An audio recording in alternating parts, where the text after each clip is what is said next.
Bienvenue dans cette présentation formation ccna.com intitulée LAN Design, conception LAN. Cette présentation vise des objectifs de la certification CCNA 200-125, soit être capable de comparer et mettre en contraste les architectures Collapsed Core et Three-Tier. Ensuite, il s'agit d'être capable de décrire les avantages du stacking des commutateurs et de l'agrégation de châssis. On prendra garde à ne pas confondre les modèles de communication OSI ou TCP/IP avec un modèle de conception, un design model. Un modèle de conception sert à construire des réseaux en respectant certaines règles d'architecture qui leur permettent de répondre aux besoins actuels et futurs des entreprises et de leurs utilisateurs. Si un modèle de conception facilite le déploiement, la configuration, la maintenance et la mise à jour des infrastructures, on considérera aussi que l'usage d'un tel modèle facilite les achats de matériel et de services. Quels sont les principes d'un modèle de conception ? D'abord, hiérarchie. Le modèle offre des niveaux fonctionnels avec des couches core, distribution et access. Ensuite, il respecte le principe de modularité. Il supporte facilement la croissance et les changements. Faire évoluer le réseau est facilité par l'ajout de nouveaux modules au lieu de redessiner entièrement l'architecture du réseau. Troisièmement, le principe de résilience. Il supporte la haute disponibilité, proche des 100% de disponibilité. La flexibilité. Les changements dans l'entreprise peuvent être adaptés au réseau rapidement selon les besoins. Sécurité. La sécurité est intégrée au niveau de chaque couche. On trouve 3 couches dans un modèle hiérarchique de conception. D'abord, la couche core, qui est le backbone haute vitesse pour transférer rapidement les paquets et qui fournit la haute disponibilité, s'adapte rapidement aux changements. Ensuite, on a la couche distribution qui agrège les connexions des locaux techniques, utilise les commutateurs pour segmenter et organiser le système d'information en groupe, en profil utilisateur et afin d'isoler les problèmes. Et enfin, on a la couche access qui permet aux utilisateurs d'accéder aux périphériques du réseau. Chaque couche fournit différentes fonctionnalités et capacités du réseau. Selon la taille du réseau, on aura besoin de 1 ou 2 couches, voire de 3 couches. Quel que soit le nombre de couches nécessaires, le plus important est que chaque couche fournisse les mêmes services selon les mêmes règles de conception. La couche Access d'abord, c'est celle qui fournit la connectivité aux périphériques terminaux.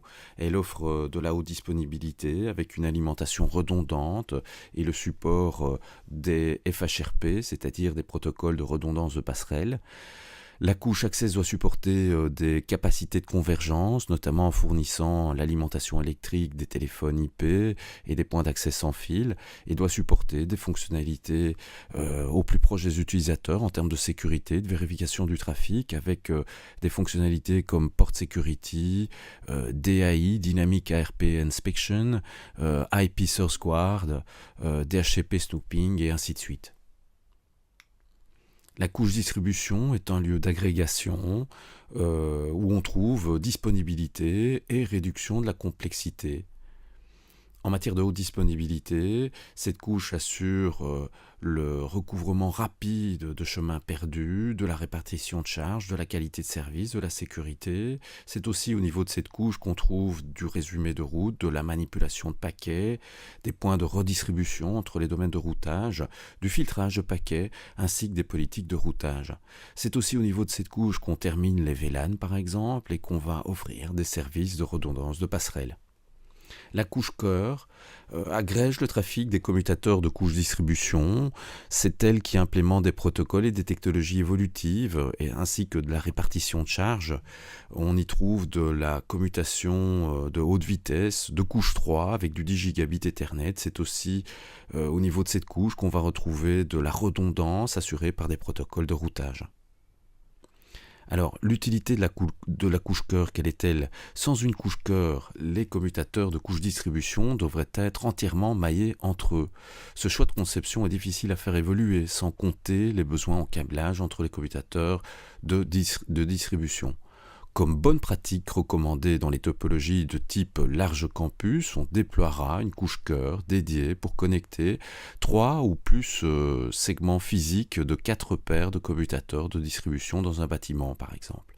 Pour les plus petites topologies, on peut combiner la couche cœur et distribution dans une topologie appelée Collapsed LAN Core. Voici une architecture sans couche cœur où il faudrait que chaque commutateur de couche distribution s'interconnecte l'un à l'autre, ce qui peut être coûteux en termes de liaison, alors qu'avec une couche cœur, on a une forme d'agrégation des couches des switches de couche distribution et une réduction des coûts nécessairement en termes de liaison. Voici une architecture two-tier collapsed LAN core où la couche cœur et la couche distribution ont été agrégées. On voit bien dans ce diagramme que le switch modulaire de niveau distribution interconnecte une couche d'accès pour des utilisateurs finaux ainsi que des points d'accès sans fil. On constate aussi qu'au même niveau, au même niveau que la couche distribution, on trouve un contrôleur de réseau sans fil. Ce commutateur de couche distribution connecte une salle serveur et interconnecte vers l'internet ou vers des réseaux distants. Voici une autre architecture two-tier où on retrouve de nouveau un switch de couche distribution qui interconnecte au même niveau un contrôleur de réseau sans fil avec une couche d'accès qui interconnecte des commutateurs couche 2, des commutateurs d'accès, dit-on, à des points d'accès et à des points d'accès sans fil et à différents périphériques terminaux. Voici une architecture three-tier où on trouve d'une part une architecture distribution access bien distincte qui interconnecte des points terminaux tels que des points d'accès, tels que des stations de travail ou des téléphones IP, avec une couche LAN core qui interconnecte une autre architecture distribution access dans un centre de données pour un accès Internet ou pour accès à des sites distants. Quels sont les critères de choix de commutateur? On a beaucoup de critères qui peuvent décider d'un choix de commutateur. On trouvera peut-être d'abord en premier lieu la position dans une architecture. S'agit-il d'un commutateur de couche access, distribution ou core? On peut faire son choix aussi en fonction des services de couche 2 ou de couche 3 qu'un commutateur peut héberger. On rappellera qu'un service de couche 2 correspond au commutateur le plus simple, alors que celui qui supporte des services de couche 3 assure le support de routage IP. Ce type de commutateur est nécessairement plus coûteux. On peut faire son choix en fonction du type d'interface, de technologie utilisée dans le réseau. On peut faire son choix en fonction de contraintes physiques. Combien de ports de commutateurs a-t-on besoin pour interconnecter l'ensemble des périphériques du réseau et de sa topologie? Ça peut être donc le nombre d'interfaces, une certaine conformité protocolaire. Y a-t-il, certains protocoles qui doivent être obligatoirement implémentés ou qui sont envisagés? S'agit-il de protocoles propriétaires? Faut-il s'orienter vers un constructeur plutôt qu'un autre? Le type de commutateur quant à son format peut être important aussi. C'est ce qu'on appellera des formats. On va trouver 3 types de formats, fixed port, modular et stackable. On verra les avantages dans les diapositives suivantes des commutateurs stackable par rapport aux commutateurs modulaires ou à port fixé. Les commutateurs, les châssis à port fixé sont des châssis très peu évolutifs.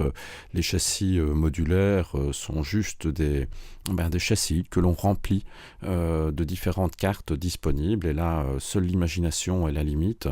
Et enfin on trouvera un format stackable dont on va parler dans quelques instants. On trouvera d'autres critères, et notamment certainement le plus important, le critère du prix, mais aussi on remarquera dans certains marchés des questions de gestion. Y a-t-il des interfaces adaptées pour le personnel? Le personnel est-il suffisamment formé pour gérer ce type d'architecture? Des questions de facilité offertes par le constructeur, voire des questions de loyauté entre acheteurs et fournisseurs. Enfin, le support et les garanties auront également toute leur importance dans un cahier des charges pour une infrastructure commutée. On peut aussi s'intéresser au catalogue des constructeurs et notamment nous avons les documents officiels chez Cisco. On peut aussi visiter le site du constructeur HP, des commutateurs HP. Quand on examine le site du constructeur Cisco Systems, on voit que celui-ci organise son catalogue en fonction du type de commutateur et de sa position dans les modèles de conception LAN Access Switch, Compact LAN Switches, LAN Core and Distribution Switch, où on voit différents modèles qui sont proposés par notre constructeur favori. Le stacking et l'agrégation de châssis. Un switch stackable est un commutateur qui peut se comporter en standalone, c'est-à-dire de manière isolée, mais qui peut aussi s'agréger avec d'autres commutateurs stackable pour offrir une seule plateforme de gestion. Le terme stack fait référence à un groupe de commutateurs configurés de cette manière. Autrement dit, un switch stackable est un ensemble de commutateurs isolés qui peuvent se gérer de manière isolée ou qui peuvent se gérer comme un seul commutateur.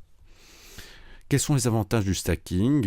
Eh bien, on y trouvera une administration simplifiée, des capacités en termes d'évolutivité, de flexibilité de déploiement et en termes de connexion résiliente.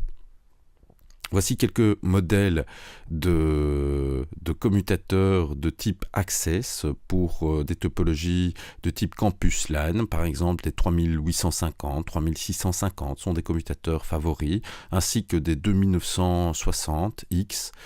On trouvera au niveau de la couche distribution des 3850 également, mais des modèles plus évolutifs tels que des 4500X ou des 4500E. Et enfin, au niveau de la couche distribution, on trouvera des commutateurs d'une certaine taille et d'un certain coût, tels que par exemple des commutateurs traditionnels 6500, des plateformes 6807XL ou des commutateurs Nexus. Cette présentation s'inspire directement de la documentation Cisco officielle que vous pouvez trouver à l'adresse que vous voyez dans la présentation. Merci pour votre attention.